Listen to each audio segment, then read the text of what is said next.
Every time you walk into the room, got me feeling crazy. Shock my heart, boom, boom. Any other boy would stare, but me, I look away, cause you're making me scared. Trying not to breathe, 1, 2, 3. Trying not to freak when you look at me.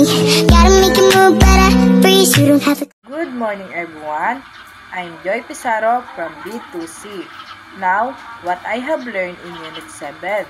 So, I learned in Unit 7 is all about the 5 major groups of microorganisms.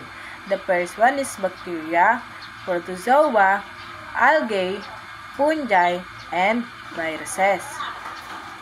Bacteria is the first major group of microorganisms. So, bacteria are a large group of prokaryotic unicellular microorganisms. From Greek word bacterion, meaning small, stop. So, ang bacteria daw ay may 10 beses na marami ang bacteria cell kaysa sa mga cell ng tao. Protozoa are microorganisms classified as unicellular eukaryotes. So, ginagamit daw ng mga scientists ang salitang protozoan upang matukoy ang isang heterotrophic protists. The next one is algae. Algae are typically autotrophic organisms that are eukaryotic, ranging from unicellular to multicellular form.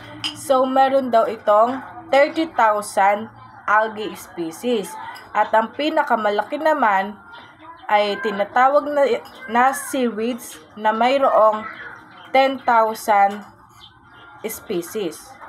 The fourth one is fungi. Fungi is a eukaryotic organism that is a member of a kingdom fungi. So, tinatawag din itong fungus. So, ang fungi daw ay heterotrophic organism na mayroong chitinous cell wall. The last one is virus. Virus is submicroscopic infectious agent that is unable to grow or reproduce outside a host cell. So, ang mga virus daw ay nakakahawa sa lahat ng buhay ng cellular. Ang unang kilalang virus ay tinawag na tobacco mosaic virus.